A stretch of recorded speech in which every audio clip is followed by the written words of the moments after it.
Merry Christmas! Hi, this is Chris from Leicester Till I Die. Thank you for watching and listening. Have a very Merry Christmas and Happy New Year.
This is your host, Chris. No! God, please, no! No! I know, I'm sorry, but he's cheap and available. How rude! Indeed, good evening, everybody. Welcome along.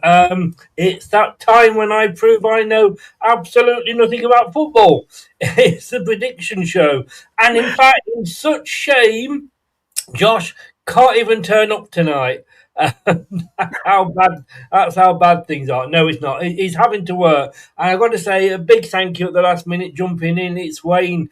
Good evening, Wayne. How are you? I'm very well, thank you, Chris. There's something exciting happening shortly, but I'm not sure what it is. Is it a famous tradition in this country, something?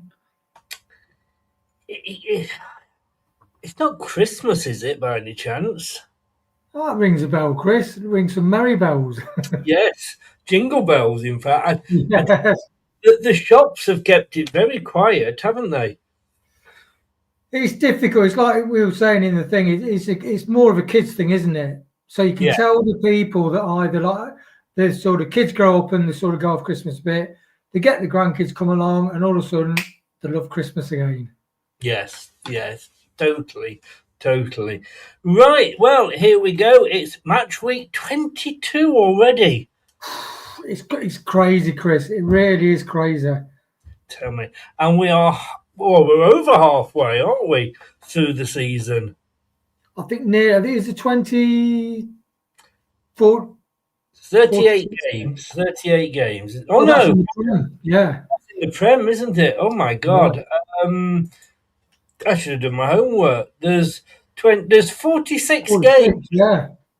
So this and then Boxing Day, and we do it all over again. Yeah. Lovely jubbly. It's great, isn't it? It's fantastic. And just to let everybody know, a couple of things. And I don't know whether you'll be able to, Wayne, but I know Tom and myself, we're going to be doing the watch-along on Boxing Day. Any excuse to get away from the family. But I know everybody else has got family to go to, so don't expect you to turn up. But I'll speak to you about that before anyway. And there'll be no prediction show now until the new year. Obviously, it's Christmas. You're going to have Christmas drink, family get-togethers, or avoiding family get-togethers, if you like. Basically, it's going to be coming thick and fast. The predictions will still be in the Prediction League chat as normal, but there won't be any show now until the new year. In fact, the only shows I'm going to be doing are probably going to be watch-alongs, in fairness. I'm going to say Merry Christmas to Prashant, who has now finished for his holiday. Finished for the holidays, I should say. I think it was his last day yesterday. Shane, it's all right for some, isn't it, Chris? It's all right for some. Excuse me, what have you been doing today? Exactly. I'll stick up for you, Prashant. He's been doing sweet FA. He's been sat at home with Netflix and chilling, haven't you? I've actually been sourcing shop fitting supplies, Chris, but all with the kettle boiling in the background. You've got to have the kettle boiling in the background, haven't you? You really, really have. Shane is in Merry Christmas, and Prashant says, "Have you won a new T-shirt?" No, look at this though. Wow. Look at. I mean, you know what? Look, it's typical. It's how I felt about the Foxes when I bought it.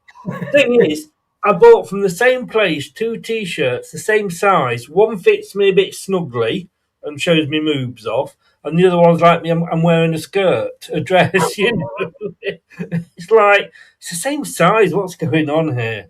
But enough about my my wardrobe. Let us move on. And here is the table. Wayne, you're in the top 5. You're in the European slots. I am. Brad had a brilliant week. I mean, look at Brad and John. Tom 14. You know, some great scores, isn't there? Yeah. The first points is how many correct scores you've got. Right. Okay. Yeah. Right. So during the season, you've predicted right 13 times, but you've got 71 points. It's nice. Nate and Kate, I mean, and look at Jim. I know. I'm sorry, I shouldn't be saying this, but you know, top 3, 2 bloody Americans in there. What's happening? It's like winning the Grand National, and you're concentrating. We're all trying to catch Kate and Nate, and then Jim's just coming along down to Beecher's Brook. Yeah. Red rum. Yeah. And it's about as old. Hi, Jim, if you're watching. I've got to say, it's nice to have a woman on top, though, isn't it? It is. I said to Kate, if she wins it, will there be a special trophy awarded for, well, a woman winning? You give me, my mind's now going overtime. Maybe because she should win 2 cups. Think about it. I have, Chris. Nothing wrong with those double-loaded catapults, is there? There's nothing wrong with them at all. I like to keep quiet because I don't know what I'm doing. I've given up. I've given up on everything here. I'm 19th, one above Shane, who's in now. As good as some Americans is, Shane's not having a good time. Well, there's only 1 point behind me. Josh is holding the table up, but of course he will carry on saying that he is. He missed the first week, but I'm quite jealous because last season I got the wooden spoon, and I'm quite jealous that Josh might get it this season. Hey, it's a battle. That could be more exciting than the one for the top, dear. Right. Surprisingly, all the students were awake during my class. That's not a good university, is it? If all the students are awake, you should at least be asleep. But look, it is exciting. I mean, look, from you to Kate, there's only 9 points, I think, to be honest with you, it looks like it might be one of the top 5 that win it. So, well, look at Jim though. I think Jim was about less than halfway, and then he started to get his predictions in actually on time.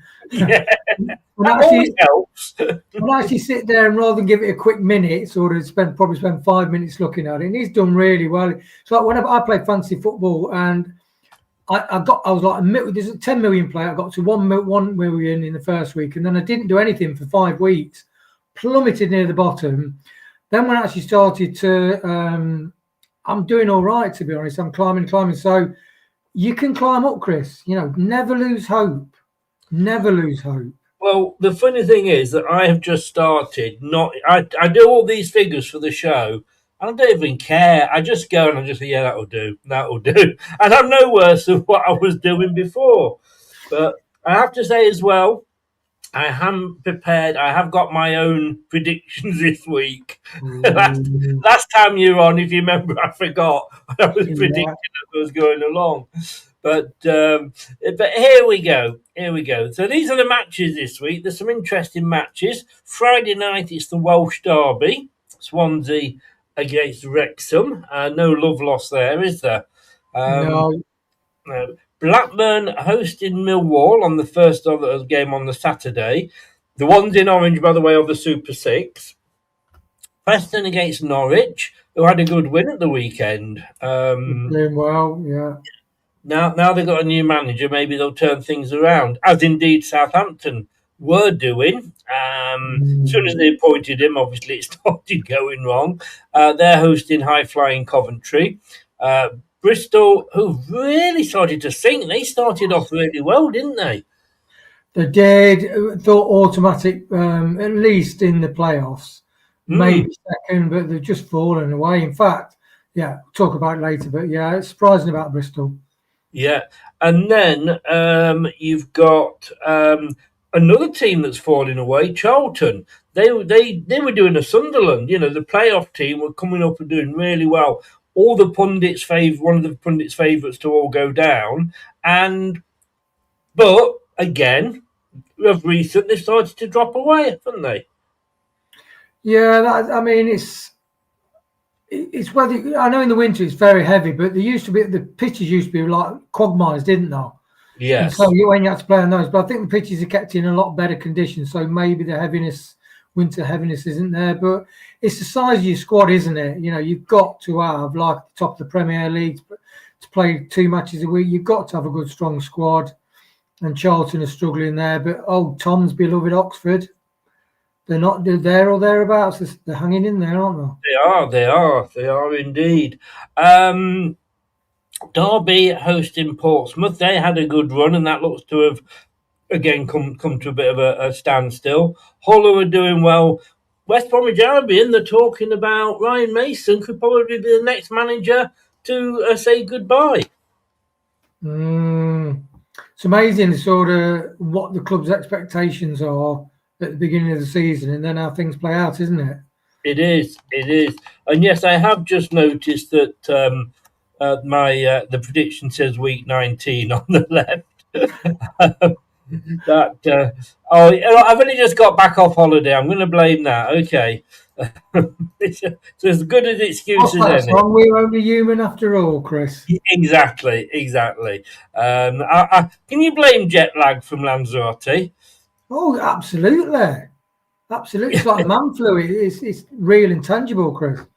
There's a lot of man flu going around at the moment, isn't there? There is.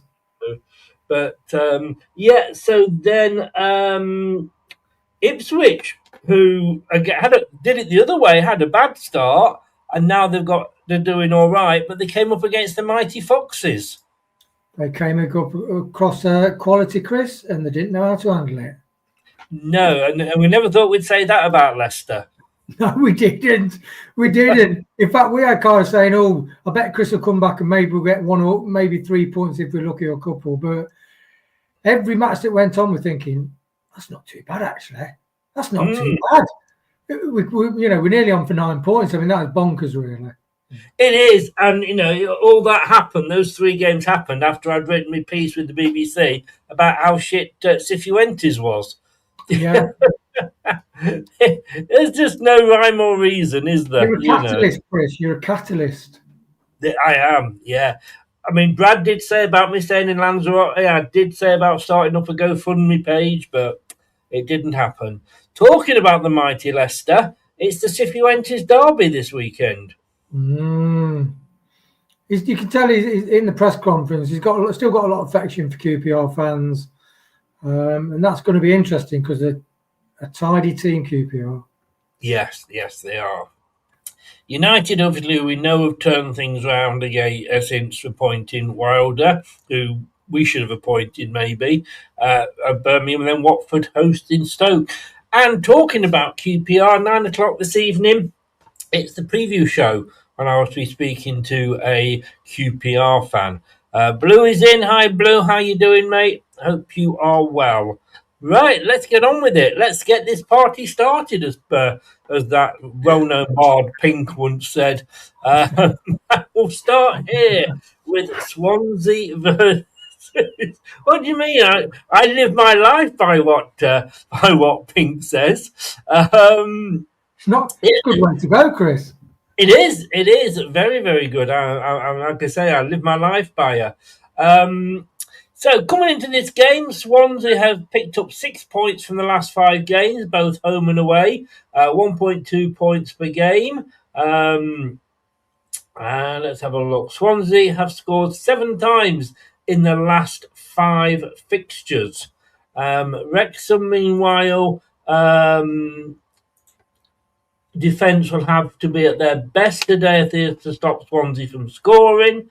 Wrexham, meanwhile, have picked up 8 points from the last 5 games, both home and away. Again, 1.2 per game. But you can see the stats there. 19th playing 15th is a bit of a mid-table match here, but it is a local derby. 7% advantage for Swansea for playing at home.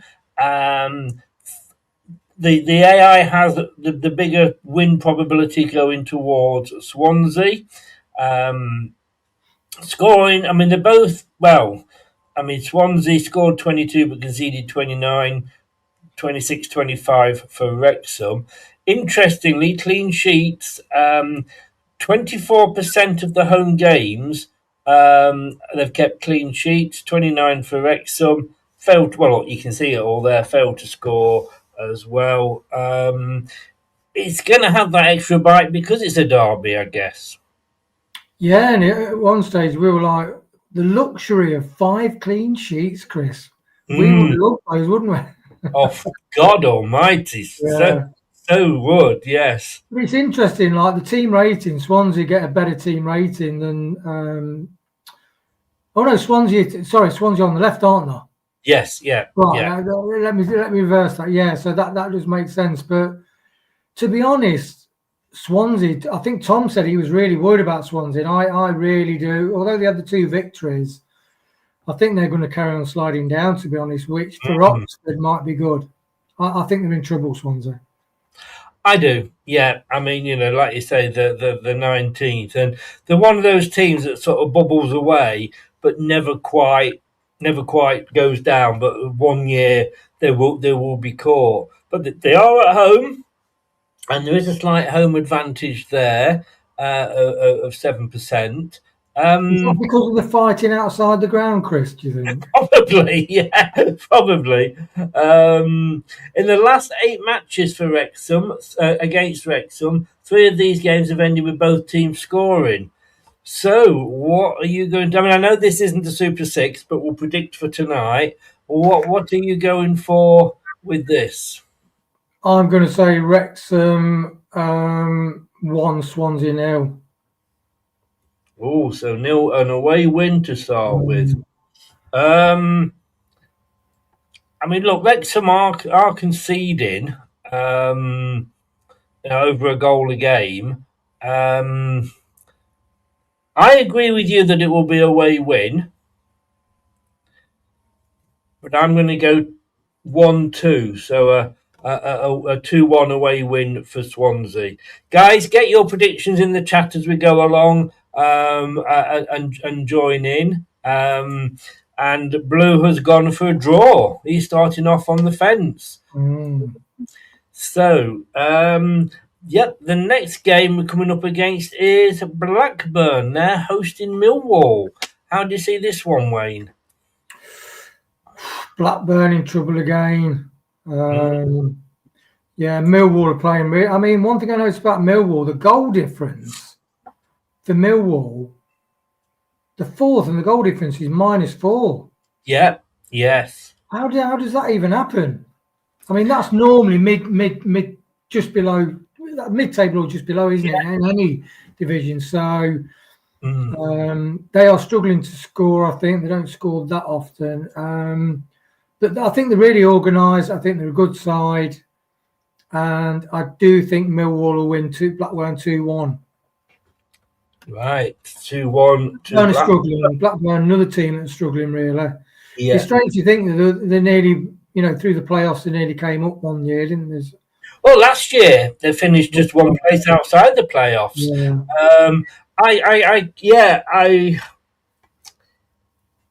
The problem is that they've got owners that aren't interested, I don't think. What the hell were chicken farmers from India doing buying a football club? And I know that the football club had to be sold because Jack Walker passed away, and he was the guy that was. Hi Anthony, how you doing? He was the guy that funded the Premier League win, etc., etc., and he passed away, and the family, wanted to sell the club, but you can't just sell to whoever makes you the best offer. You've got to look at it and go, well, hang on, what do chicken farmers, what do they really know? I guess it doesn't fit, does it, Chris? Doesn't, no, Have you ever watched Better Call Saul? Better Call Saul, Los Hermanos. Yeah, that was on Breaking Bad as well, wasn't it? Yeah, Breaking Bad, yeah, they did chicken, Mexican chicken dishes. Indeed. You guys, there's a bit of an argument, I suppose, for us selling, being bought by Thai ownership. Yeah, but didn't Mandarich do really well with setting that deal up? He did, and there were businessmen. I'm not saying obviously the Venky's aren't, but you have got to sometimes think about, what's being sold and who's, and they came in. Blackburn, I can see Blackburn again being drawn into it. Yeah, I can definitely. It's interesting, like the Thai. Was it a Thai owner that was in charge of Chef Wednesday as well? Is that?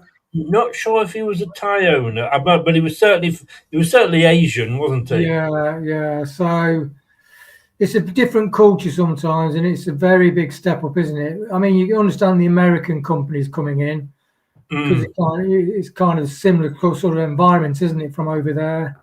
Yes, yeah.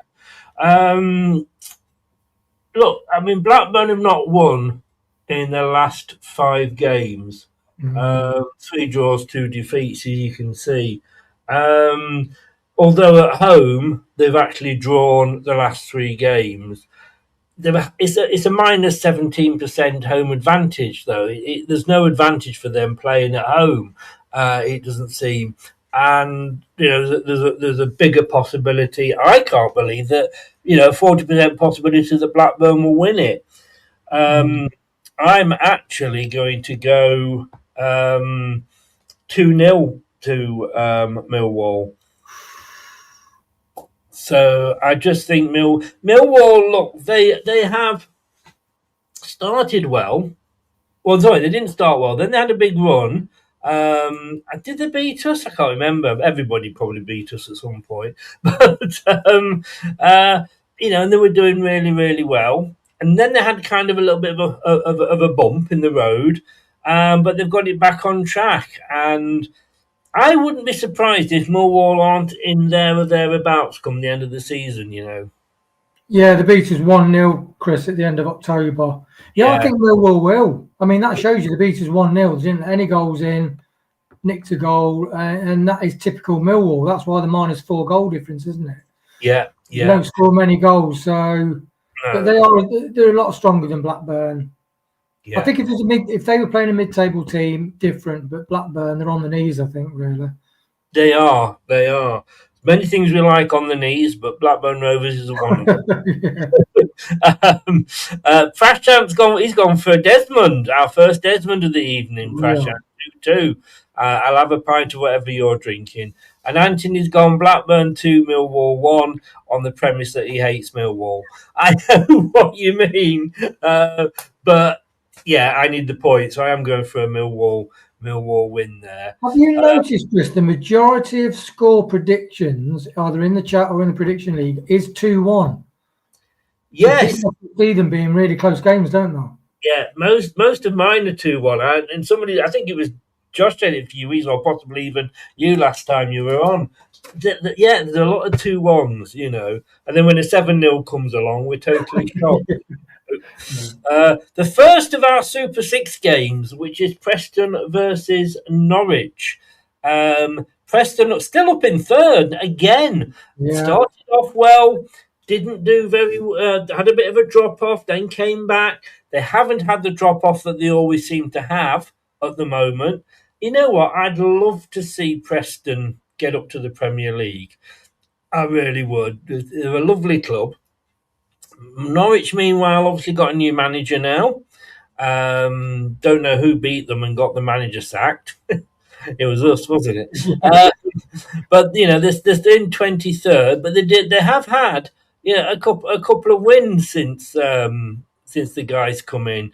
But the win probability is huge, as you can see for Preston. And Norwich, and this is fortunately when you look at the stats are all very well. But you look at, for example, 34 goals conceded, but this was under the guy that was there before. Yeah. But they have started, like I say, to turn it around. Won 2 in the last 5. But at home, Preston have only lost 1 in 5. Clean sheets, look, a 27% home clean sheet record for Preston. Away clean sheets, Norwich have only got 9. But Preston failed to score in 18%. This is going to be a tight one, despite, I think, the difference in positions. Yeah, it's a shame that Norwich, because like you said, although they are one from bottom, in the last 5 games have won 2 and drawn 2 and only lost 1. So on form, they're doing really well, probably mid-table and above. It's just a shame they're playing Preston at this moment. But then again, they might look at it and think this is a really good test for us.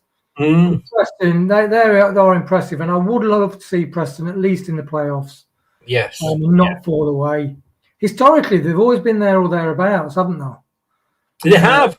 They have. The problem is that they always do have that fall away in them, don't they? Yeah, but that, as you put, 3 draws and 2 wins in the last 5. That is impressive. Yeah, so I'd say Preston will be 3-1 to Preston. Let's go something different. Was that what you went in your prediction? I haven't done them yet, Chris. You haven't? Oh. No, it's midnight tonight, and I thought, because like you, I normally sometimes do them, then I'll do something like this, and then I'll look at my predictions and think, they're nothing like what I've... But look, it's working for you because you're in 5th place. Yeah. Hey, I used to base all my predictions on all of these things, and I'm 3rd from bottom. You know what I mean? Now, I did put mine in, and I've just gone purely on a who do I think is going to win sort of basis. What did you say the most popular score prediction was? 2-1, but it looks like it might be 3-1. Well, I've gone 2-1 to Preston. Right. But Prashant and Big Ant there both agreeing with you with 3-1. So I'm out. It's all about opinions. It's just mine's always right. What can I say? If you've got it, you've got it. I have to say though, it's a bit. All 3 of you going for 3-1. Oh, friend, football friend. That's brave in the prediction to go 3 goals. It is. And brave for all 3 of you to go for the same one.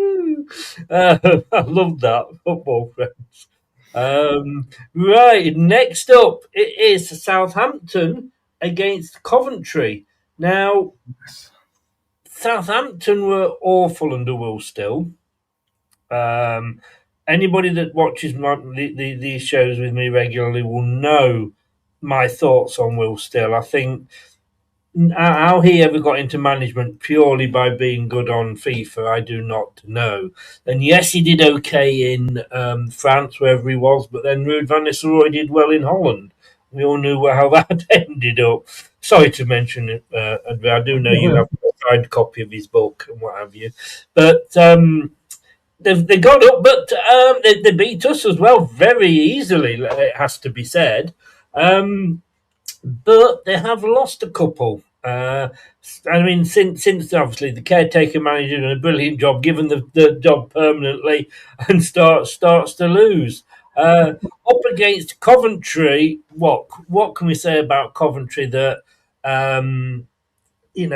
that isn't going to piss me off, because they're just doing so well at the moment. The highest team rating, the highest points per game. they've Is that only in all filled, divisions? I think that's in all divisions, isn't it, Chris? probably, yeah. Probably. They are having a Leicester City season, aren't they? From when we were down last time, they've got the biggest XG, the highest over XG compared to what was expected of them. And look at those goals. I mean, all right, Southampton have got 35 with 30, but 52. How the hell?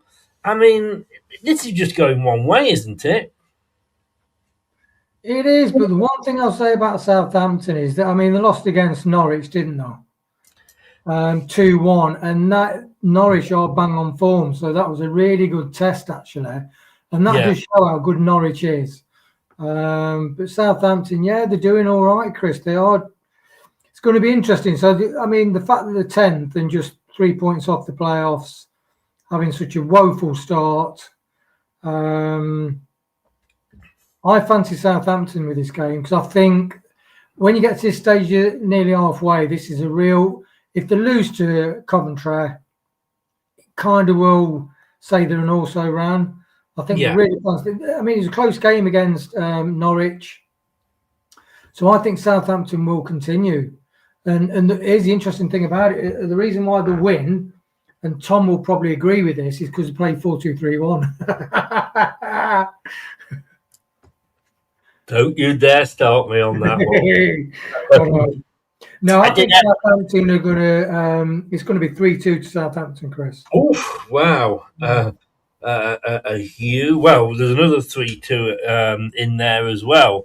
But look, I actually was speaking to Kate earlier, and we're doing the pick and mix 1:30 tomorrow. Everybody, Kate's going to pick her team that she thinks should start, and to the start our game. And I said, "Is he still starting with 4-2-3-1?" And she goes, "Oh yes." But then 7 points from 9, I can't argue with it. But yeah, I've got a funny feeling about this game because Southampton, look, it's a plus 13% home advantage. So they do a lot better at home than they do away. And look at their last 5 home games, 4 wins on the trot. Well, one of those was against us, but I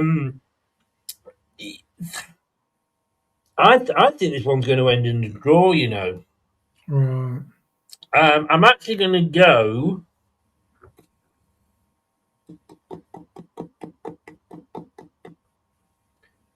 I'm going to go 1-1.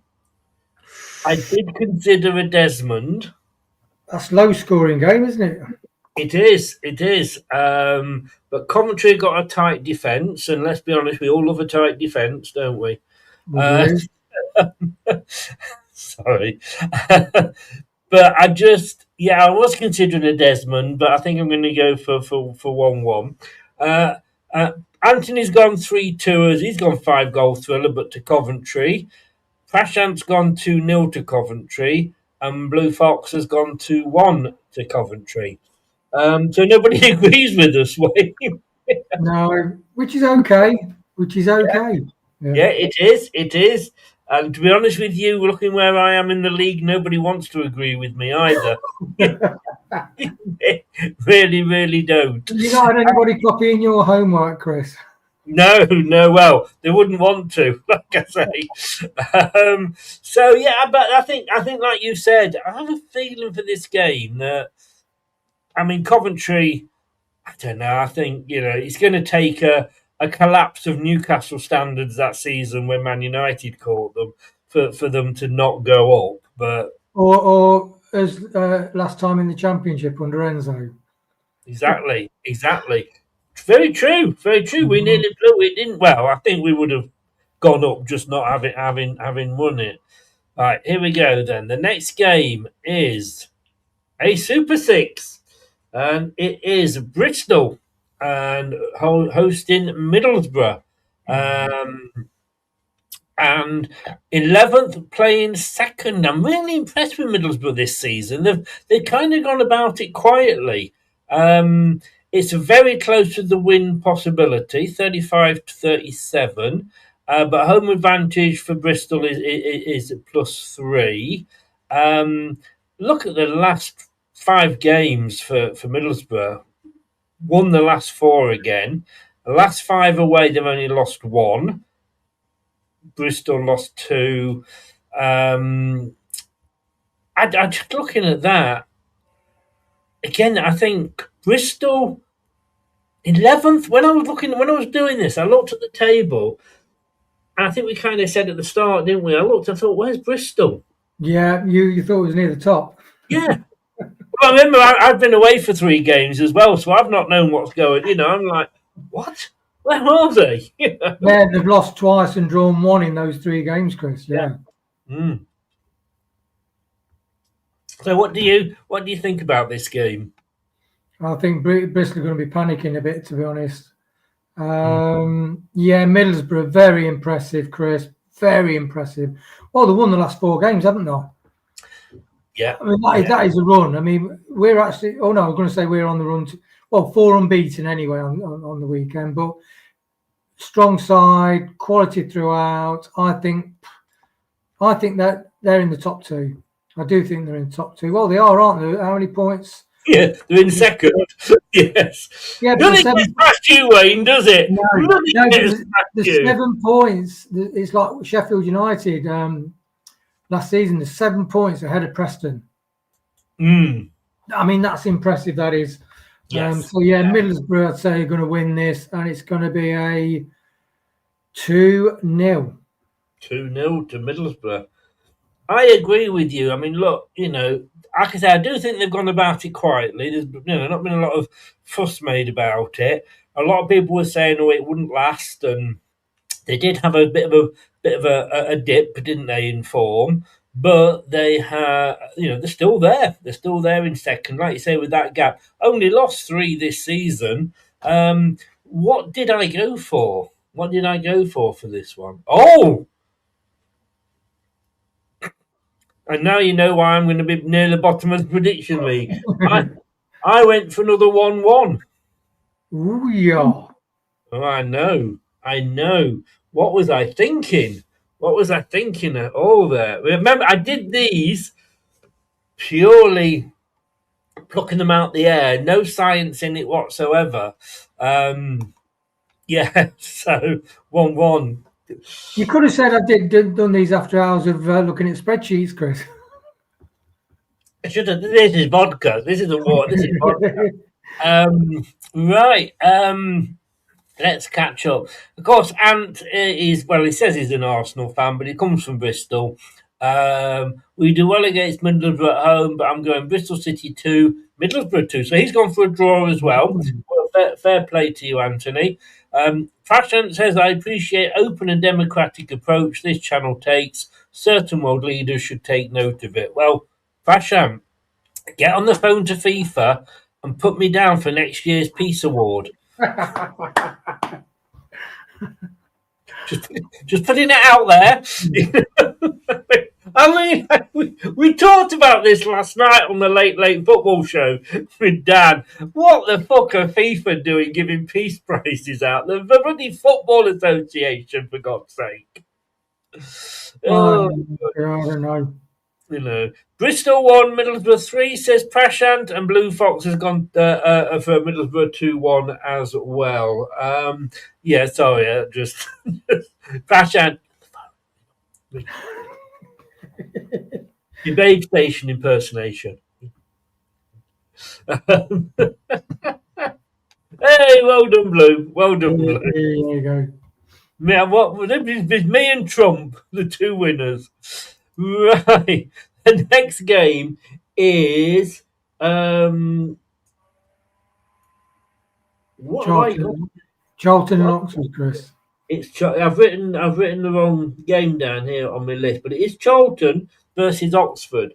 I've got Bristol playing 2 games, so they might struggle this weekend if they have to play 2 games. I like Charlton.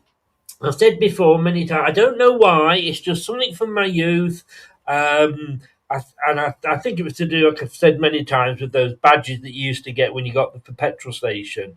My dad always used to go to Esso, and you'd get those sort of metal badges, and you'd put them in the little. You get a big book, wouldn't you? And loads of information pages at the back, the gaps for all the little coins to go in.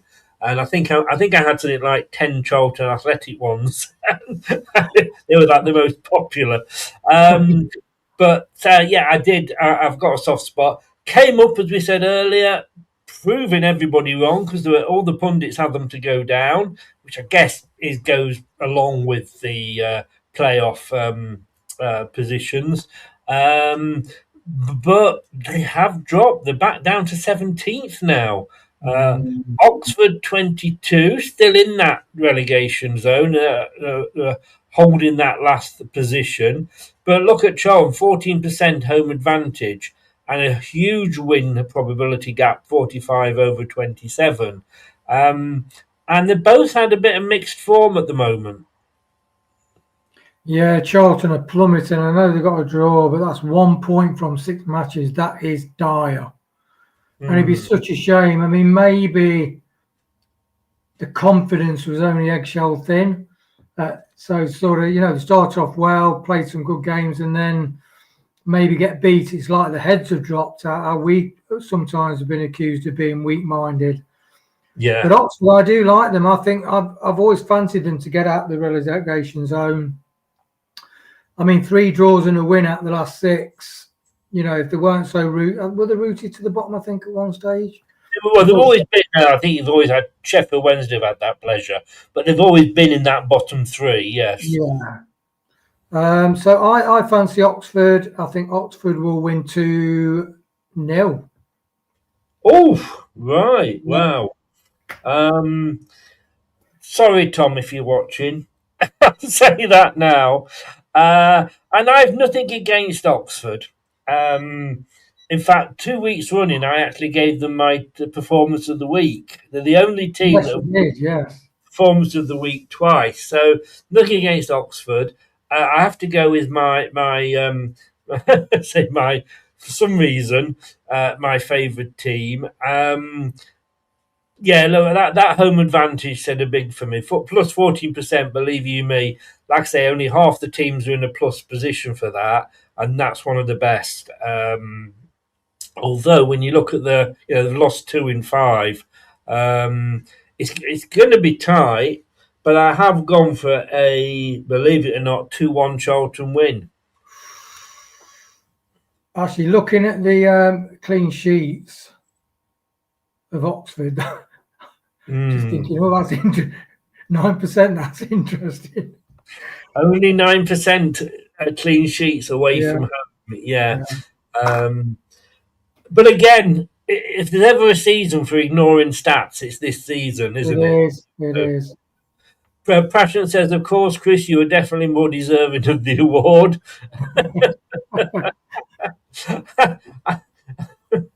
I think there's certain dictators would be more observing of the award than Trump. But Anthony's gone 2-0 Charlton.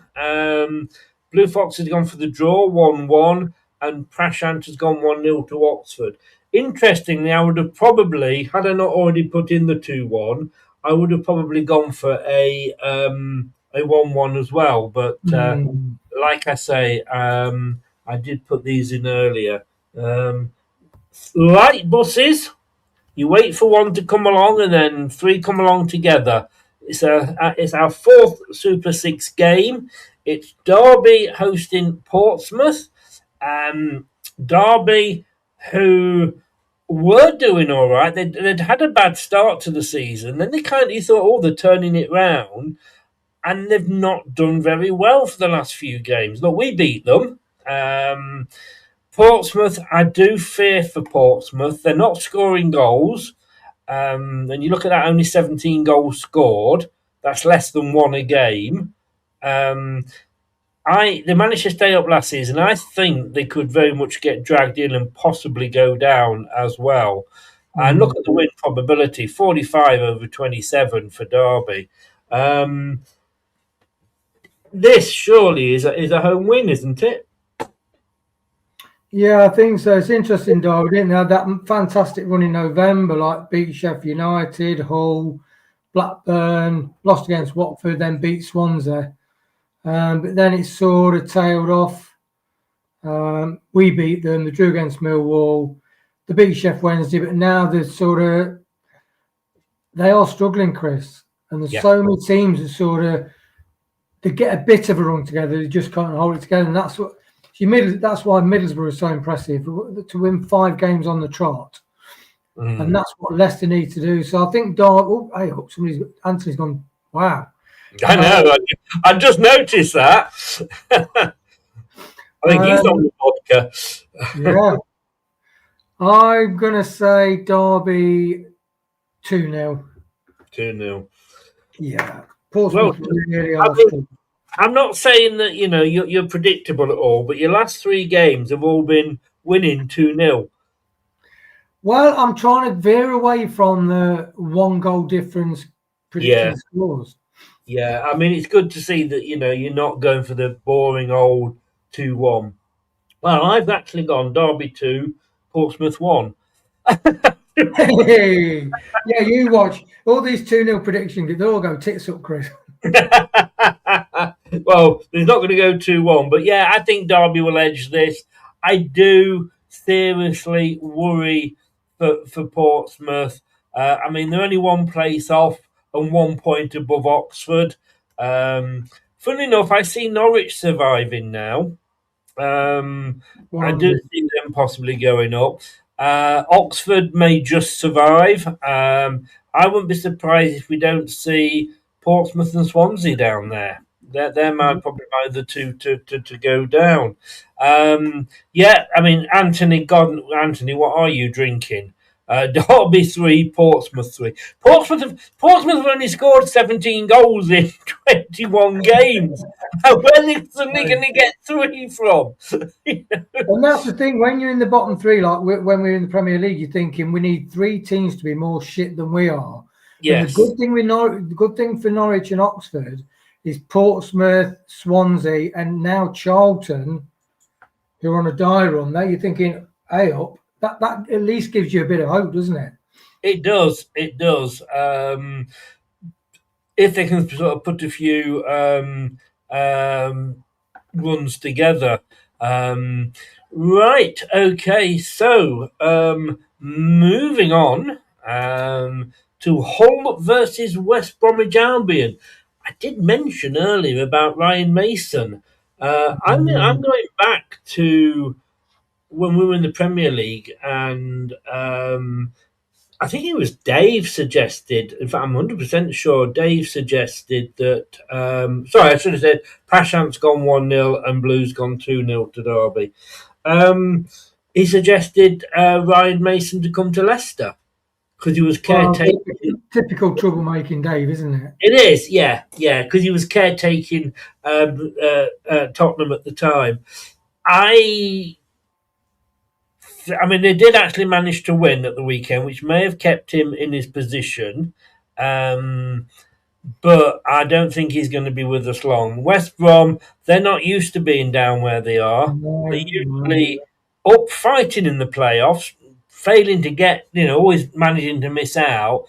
But that's not good for them. Hull, 6, sorry. There's a minus 1% home advantage, and you've got, look at that, 35-36 win percentages. I think this is going to be one of the tighter games, though, to be honest with you. Yeah, Hull, they won 3 and lost 3 in the last 6. West Brom, though, must be kicking themselves because Birmingham, it's not by much. It's only by a point, but they've got their local rivals above them now, because some people said, what did you predict for Birmingham, Chris? But they're doing all right, to be honest. If they had a steady off mid-table season, they'll be doing okay. Yeah. Yeah, I think this is going to be a 1-1. I agree with Anthony. I can't agree with that. I was going to go 1-1, but I can't agree with Anthony. You really can't. But no, in fairness, I've got to say, looking at this, despite the difference in No, I'm not going to go for a draw. I was about to play Football Friends, but I'm not going. Anthony's just side. When you said I can't go agree with Anthony, he's gone. Thank God. Thank God. Yes, it has. I am going to go. Dang, and I can't go 2-1 again. But they are conceding goals, Hull, aren't they? But they're scoring. I'm actually going to go 3-1 to Hull. Confident score, that is, Chris. Yes.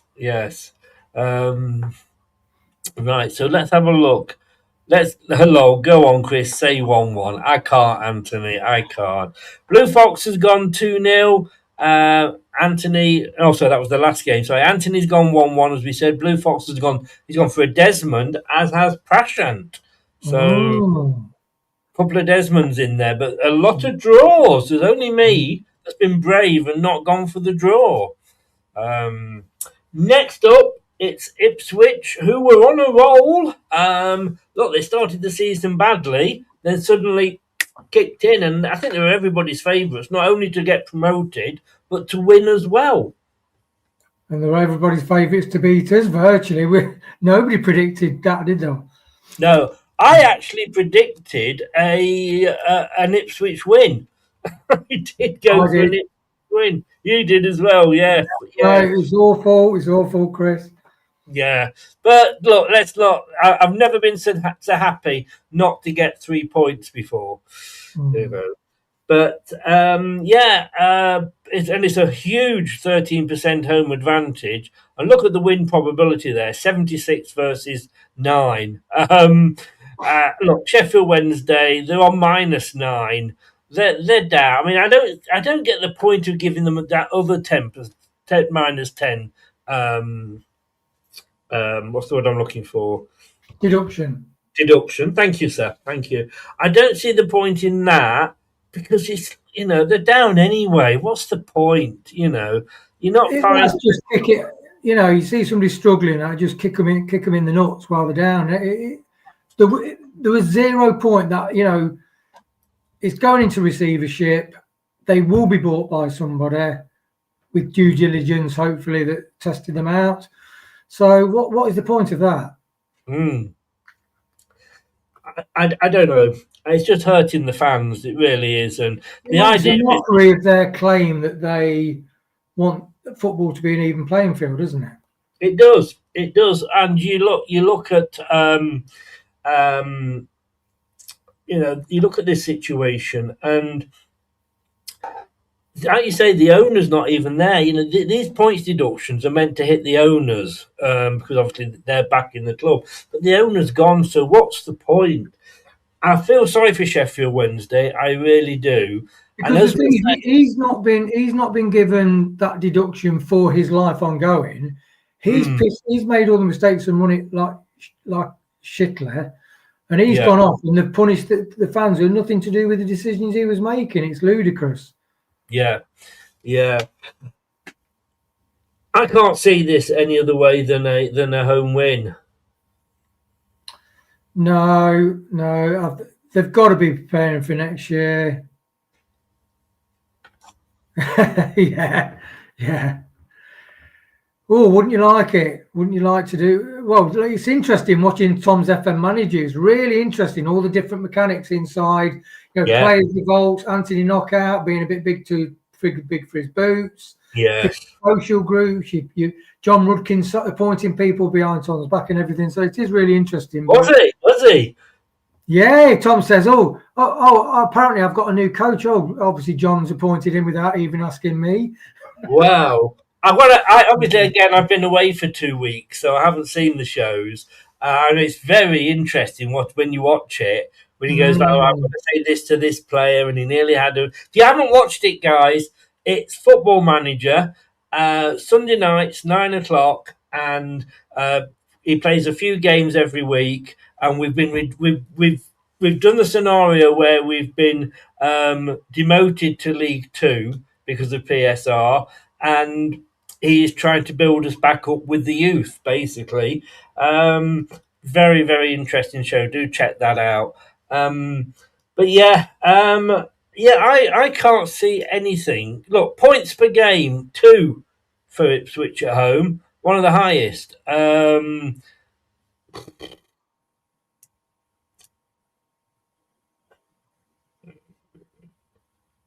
going to go 3-0 Ipswich. Oh, go on, Chris. Go 3-0 Chef Wednesday. Now that is the definition of a differential. You're going 3-0 Sheffield Wednesday, are you? No, I'm saying you Right, can. I know it's written down now. It's written down. You can't change it once I got it written down. No. What are you going for, mate? That sort of thing that Tom would go for, actually. It is. It is. I say, yeah, it's such a shame about Sheffield Wednesday, but Ipswich, they are, considering the bad start, they probably would be third now if they hadn't had such a crap start. Yeah, I'd say 4-0, Chris. You're 4-0. Yeah. Okay. Well, not sure if I missed anybody here, but Prashant has gone for a home win as well. Oh, poor Shane. I actually got the score right, 3-1. Everything else was crap, though. Prashant's agreed with me, or I've agreed with him, whichever way you want to look at it. Bless. Football friends. Ipswich 3, Sheffield Wednesday 0. Blue Fox has gone 3-1, and then Anthony's not gone anything. So let us move on to the next game. Sheffield Wednesday just have to play Leicester to turn their season around. Well, I don't know. After the last 3 games, talking about the mighty Foxes, let's have a look, because the next game is back on with the Super 6, and it's Park Rangers. So Anthony's gone. He's finally decided to put it in. As soon as I talking about the next game, bloody Arsenal fans, always late to the party.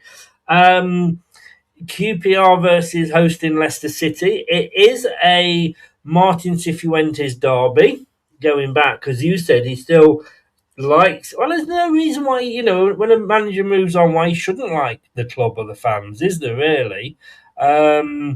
Interestingly, they are 9th, we are 8th. Very close there. 16% home advantage. Win probability, they've 37, we're 35. They've lost 2 of the last 5. We've lost 2 of the last 5. They've lost 2 of the last 5 at home, but they've won the last 3.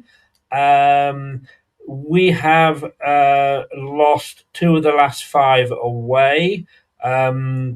Goals, they've conceded more than the scoring. We're back on top, actually, makes a change. And we're 4% above the expected, 0.04 above the expected XG. Clean sheets, away from home, 14%. I mean, it's rubbish, to be honest with you. Yeah. It really is. We ain't going to get whatever score I'm going to predict. There's going to be a 1 in the QPR thing at least.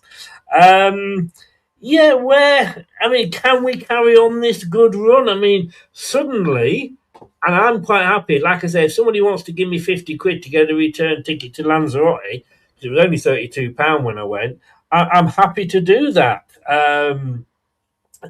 But Leicester, I mean, when I left, I think it was like 17th or something, weren't we? And suddenly I come back and here we are up into 8th. Yeah, 3 points off playoffs. There's so many. It's always the same with the Championship, isn't it? 1 point separates right down to like 17th, 18th. Yes. So QPR have done brilliantly. Really have. And I like the coach. Stefan is a good coach. We do edge it just on recent form. Yeah. They're a really good side. They do let in a fair few goals, though. So I do think we've turned a corner, Chris. I think with having inserting Nelson, having JJ in that position and Winks nowhere in the picture, and Skip there, and D Cordova-Reid working as a 10 and working as a proper 10, even with people that we've thought needs to be in the team to save our crap season. We're doing really well. I think we've got a good solid side, defence is solid, midfield solid, which then allows us to attack in a safer and not get caught on the break. So I think we're going to win 3-1, Chris. 3-1. Right. Can't remember what I went for this one. Oh! No, I didn't. Well, I'm sorry, Wayne. Oh, friend, football friend. So I've got your own work. Yeah, I've also gone 3-1 to Leicester. I subconsciously was noticing your body language. For me, position doesn't really mean an awful lot this season because, hopefully, and we've only got a couple of weeks till the end of the year, we are going to hear about our points deduction soon. That, if we got a 9-point reduction, that would take us down to 22 points. That would put us in 19th position. Yeah, because we'd have a better goal difference, wouldn't we, than Blackburn? Yeah, better goal difference than Blackburn. Which, yeah, I mean, you would think we would still have enough to stay up with the form that we've just shown. But that is for me, it's all about getting the points on the board. Yeah, well, before you left, it was like, this is a shit show. We were talking about like approaching the relegation zone, which then plus if we got 9 points, we'd be in serious trouble. Yeah. But the team, I think the dynamic of the team's changed, and I think some things are clicking now. We've definitely got like Decord over Reeves is competitive, Skip's competitive, JJ's competitive. Nelson is definitely, although he's young, he's definitely competitive. He plays really aggressive defence actually. And I said to Tom and Jim, I'm genuinely worried, unless we have a successful season, you could get a team like Man City or something like Chelsea, Enzo coming in for him. I think he's that highly rated. So before, hasn't he? Yeah. He's like a John Stones. He's literally like a John Stones. He's got stature, football intelligence. He's got 2 good feet. He's brave. And he likes to get his head in, do a bit of head in, he boots it out for a throw in, it's a nice balance to have, isn't it? Yes, it is indeed. I mean, Armchair said there, can we get a big fine and no deductions? No, I don't think we can. I mean, when we were back last time the first time we got into trouble, we did pay a fine to get out of it. But I don't want us to go up this season because even as good as we've been for the last 3 games, and it has given me hope that we can do well, I think this team will still come straight back down again, as it stands. We're not quite there. It's interesting, Archer said, can we get a big fine and no deductions? Does he mean like a certain London club are going to get in the Premier League? We have to be careful on here, Wayne, because like I say, we once got a fine instead of a points deduction, which pissed everybody off when we got promoted. Yeah, actually, yes. Yeah. But no, we're not. I'm sure we're going to get a points deduction. Now, this team, and whether we will have any money to buy anybody, I was on Loxy's show last night, we were talking about this. I don't think there's going to be a lot of money there to go out and buy people. Getting loanees in, that's okay for this season, but, we've seen it happen with teams before when, they had a load of loan. Oh, look at Leeds last time they came up. They had a load of loanees that they suddenly had to let go, and they were in trouble when they came up. Look, Dacoba Reed, he's not a winger. And this, when he started being played as a winger, he was never a winger. In that number 10 role, my God, he's really, really good. Skip, and I said this again on Loxy's show yesterday. I was trying to defend Skip when everybody was complaining about him. I think we paid 20 million, but every time we spoke, they're adding another 2 million in. It's not worth 22. Then somebody said, well, he's not worth 24. He's not worth, he was almost being priced up there with Messi by the end. But it got to 25, and then you fact checked it, didn't you? It was 20. Yes, I did. Yes, yeah. I mean, add-ons, we don't know what the add-ons are. I don't think we're going to get any add-ons, to be honest with you. But I said, if you remember a while ago as well, I said, I want to see him with Winks. I think they'll be well together, and they will absolutely awful when they play together. Totally awful. Now, no Winks, and suddenly Skip is maybe. We're looking. The question was, who can we have with Winks? The irony is, yeah. But the irony is, can we have Samari with Winks? No Winks. It's a lot better. It's crazy, isn't it? Yeah. It is. It's now a case of who can we have with James?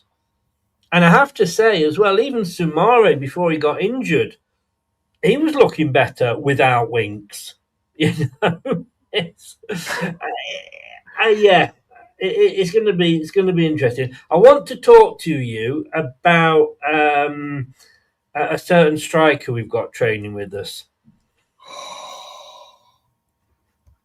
Now, just been reading a comment there online, and it says, "Does he come with a Zimmer frame?"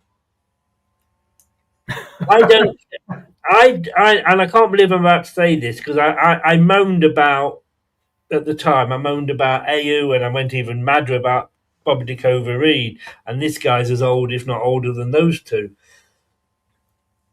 Look at the strikers we've got. We've got Daka going off to the Africa Cup of Nations. When you check how many goals he scored, it's not per month or per season. It's per year, and we're not going to miss him. Let's be honest with you. We're not going to miss one goal. That's harsh, Chris. And then you have a look at Carranza, who's as much use as a fucking jelly in an oven. You know what I mean? Send him back in January, please. Why have we got him? Do you know what? Do you know, before the season started, it was like, he's a bit rough and that he's going to get loads of yellow cards because he's getting browbeaten in this division. And I've got to say, he's American. What happened with the last American striker we signed? No, he's been out on loan. We've never seen. Well, he's down in Newport at the moment, isn't he? Yeah. Struggling to score in League Two. So send him back, please send him back. And then you just got Ayew, who, in fairness to him, does a decent job, but he's a 20-minute at the end of the game player, not a 90-minute player. And Jake Evans isn't getting a look in. Now, I know Armchair said he's less mobile than Carranza. The thing is, he's been out of football for 12 months. He broke his leg. In four places. Yeah, exactly. Now, is being out of football for a year means that you're going to be coming back rubbish? Yes, it can, but how long was Ricardo out for? How long was Fatawu out for? If you get an ACL or a broken leg, yeah, you can be out for that length of time. Doesn't mean that you can't play football again. It'd be interesting to see how he is in going into tackles and what have you. But I'm looking at him, I don't think he'll have that problem. But yeah, I think he knew where the net was. When I was in, did I tell you I'd been to Lanzarote?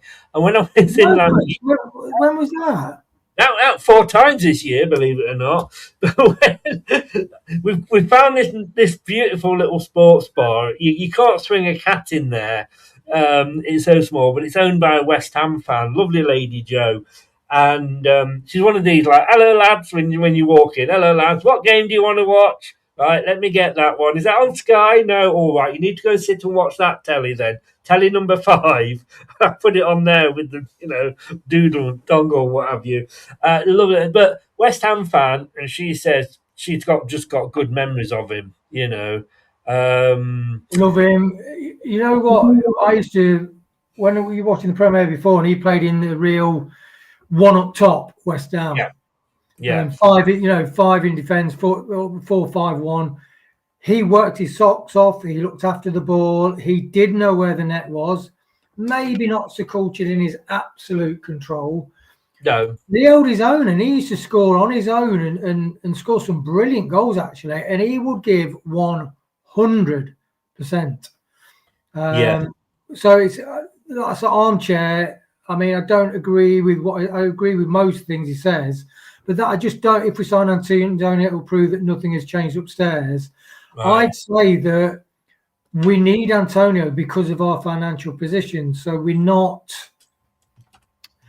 Look, we've got JJ who had a bad time abroad.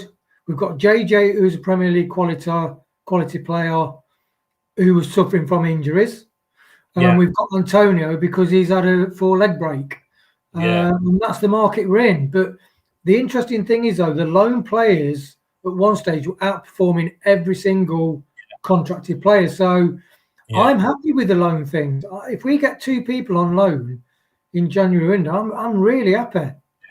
I mean, I'll go back. I'll back you up on that 100%. And I am disagreeing with Armchair. And look, Southampton fans were laughing at us when we signed Vestergaard and Bertrand, with some justification. I'm not going to deny that. But in this division, Vestergaard is way above, and it is a case of who do we play with Vestergaard, and we actually on the show last night we actually said we would keep him in January, despite the fact that we could sell him and get some money for him. But we would keep him. Now look, Antonio is 35, and I agree. You're going to look at that and go, oh God, who's upstairs? So let me say to you, do you want to keep Ayew, Daka and Carranza? Because those are the 3 options we've got at the moment, with Evans, but it doesn't look like he's going to be sort of a regular. Or do you want to sell Daka or Carranza, or send Carranza back? And those, I think, are the 2 options. Ayew is the one you keep. So would you sooner have Daka than Antonio? Would you sooner have Carranza than Antonio? Those are the questions. And he's 35, yes, I grant you, but he's free. We could probably get him on a pay-as-you-play deal. They're saying, is there going to be a contract for him? And, I think he's kind of come out and said, well, he wouldn't be training with us if we weren't interested, Well, that's your opinion, and I respect that, Armchair. I think I'm disagreeing with you on this one. I think you're wrong. I don't think we can afford to go out and look, whoever we're going to get, January transfer window is very rare, and I know you're going to throw at me that we got Tielemans in the January transfer window. It's very rare. I hope we don't buy anybody, because we're just going to be ripped off if we are. Because but if you buy it in January, the selling club know that you're desperate. Plus, the January window for loans is a perfect window because it's players that can't get in their first team. They want to keep the going. The club will say, well, I'll tell you what, let's get you out on loan. And it's a really good opportunity for us. One thing interesting, Chris said to the lads, Jim and thing, is that you type in the championship table and you tap the top scorers. No Leicester player out of 29 championship players. Yeah. And that's the state of our forwards. Exactly. We've got, you've got the, our defensive midfielder is one of our top scorers, in James. Shane has hit the nail on the head there. Can't be any worse than what we have, 100%. And he won't be on the wages that Daka's on. Daka's on 60 odd grand. Do you remember a certain player that came back from Malaysia to play for Leicester City? And everybody kind of went, what the have we signed him for? It was August 1997, and it was a certain 32-year-old Tony Cottee. He didn't do bad for us. But you know what Tony Cottee said? He said, my legs have gone, but his brain hasn't. And what he said was, I've got Heskey doing all the running for me. He said, I just got to get into the right position to score the goals. And if that's the same with Antonio, and you've got Mavididi, or have we scored a header this season? I think we have, but I think it was Vestergaard that got it, or Faze. Defenders that are scoring there. Nobody up front is scoring headers. If we can get Mavididi and Fatawu crossing that ball in, and Antonio, using his muscle to get on the end of that ball and getting it in, He's good with his head. He's not like for like. I get what Armchair's saying, but it's not like for like because Daka cannot control the ball. There's low end of goals in the Premier League that Antonio scored by pokings. He will make the near post run. He will like the ball will come over and he will thump it in with his head. He's got an end product. He's not Jamie Vardy Mark II. No. And then Daka's not Jamie Vardy Mark II. We've got Daka who runs on and tries to close players down, but doesn't score a fucking goal. Look, we will wait and see. And I understand your concerns, Armchair, but if we can get this guy on a pay-as-you-play deal, so we're not really committing, or even just, he's not going to demand 30, 40, 50,000 because he's out of contract. We will wait. Like Shane said, he's got to be better than what we've got at the moment. Right, 2 games to go. Let's quickly try and fit these in because Antonio took us up an alleyway there. And let us talk about Sheffield United, Birmingham. That was when he was at West Ham, though, Armchair. That was when he was at a Premier League division. That's when he was playing football regularly. If I'm out of a job, and I've changed my job a lot of times, I've been all over the country with my job, taking me from one place to another. If I'm applying for a job from a place of strength, as in currently in a job, I expect a certain remuneration for what I'm going to do. If I've been made redundant and I'm not working, I can't demand that sort of money. I'm basically taking any job because I need the money to pay the bills, And I know you're just saying, Armchair, but he will take a lot less. I just hope that John Rudkin doesn't go silly, but he is on a very weak, and that's no joke because of his leg, but he's in a very weak negotiating position. The clubs aren't lining up for him, So, and we've shown we've given him the chance, and he's been training with us. So we'll see. It's never going to be easy with Leicester, is it? 19th playing 13th. Birmingham not started so well. Had a bit of a run. Dropped off a bit. They've got 1 point from a possible 15 in their last 5 away games. Their form has really gone down. But Sheffield Wednesday under the Messiah, that is Chris Wilder. Are they going to get something hosting Birmingham? I think they are, Chris. They're just on an upwards rise. They've only lost once and drawn 1 out of 6 games. And when you think where they were, because you're thinking, can you go, first of all, why would you go back there? Then you're thinking, yeah, but, it probably won't work out. But it just shows you that he can get a team that the previous managers literally took down. And, when I spoke to the Sheffield United fan, he said the other manager came in, got rid of a lot of Wilder's players, brought his new ones in. So he's doing this on players that don't play to his system. How impressive is that? Exactly. As I said, here's what we could have had. But look, we have to sort of do with what 3-0, Chris. I'm going for 3-0. 3-0. Yeah. Oh my bloody good God! Right. There is although there's maybe not too many points between. There is a chasm between these two. That Sheffield United will pass Birmingham and carry on. Yeah.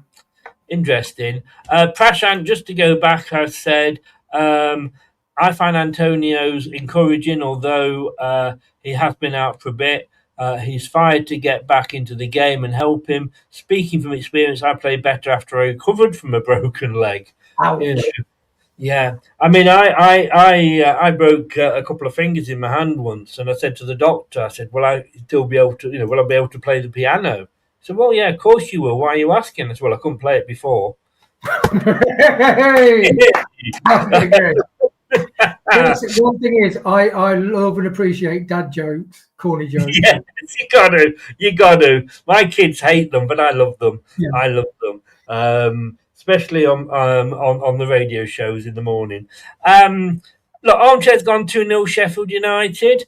Will Wilder tried to get Hamza back, says Armchair. They want him. I spoke to the Sheffield United fan. If Suter was fit, they'd have him back. Suter getting unfit was the reason they said that they didn't win the playoff final. Bloody hell, Anthony. Sheffield United 2, Birmingham 4. Bloody hell. Please tell me, what are you drinking? Yeah.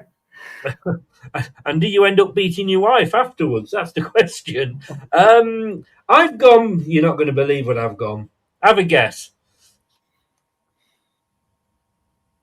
3-0. No, 2-1. Hey! So I've gone 2-1 Sheffield United. Thank you, Blue. Thank you very much for your kind words. I'm not sure a lot of people will agree with you, but thank you very much. It depends on the results on Saturday, doesn't it, Chris? I know. There's no if we lose, by the way, it's going to be the quickest post-match reaction we've ever had. Hi, guys, we've lost. All right, see you. Goodbye. Yeah, you'll wake up in the morning, there'll be like 100 eggs like chucked at your windows. Exactly. Right, but thank you very much, Blue. Means a lot. Right, he's obviously a fan of dad jokes as well. Watford taking on Stoke. I'm not sure what to make of Stoke because they started off well. They've got a good manager. They had kind of dropped off. Look, they've only won 2 of the last 5. They've lost the other 3. They've lost their last 3 away games. Watford doing okay in 14th. And, I mean, well, Watford scoring, but they're conceding as well. What are you going to do with this one? Where are you going to go? I think Watford are in form, Chris. They've only lost 1 of the last 6. Oh, look at the points per game. Points per game at home is 2. It's the highest. Same as Coventry. Yeah, they're a dangerous side, Watford are. I'm trying to think.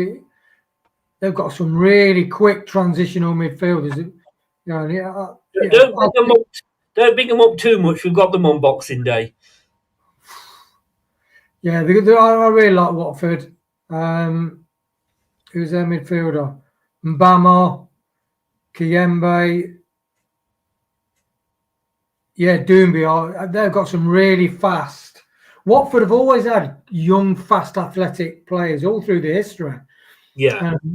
So really like Watford, and I think they're going to win 2-0. I'm going for a lot of nils, Chris, today.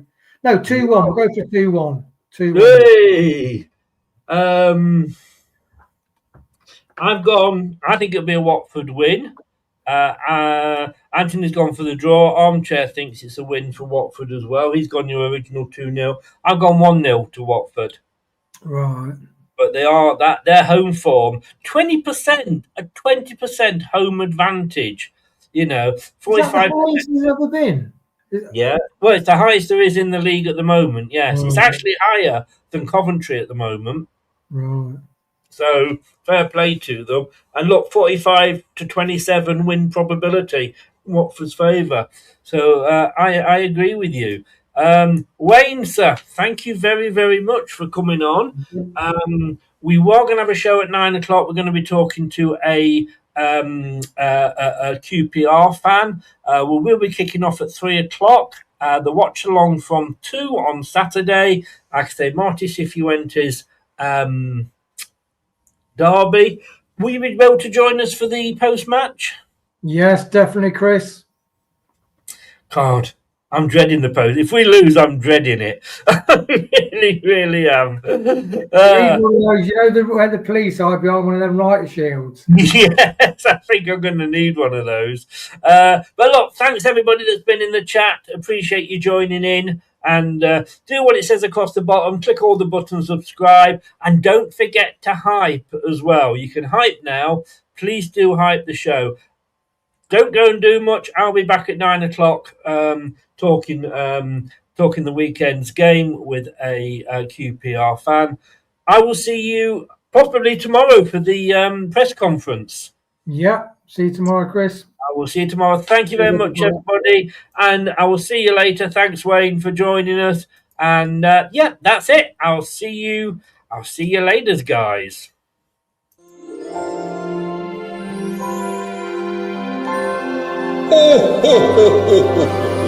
Thank you for watching. Have a Merry Christmas and a Happy New Year.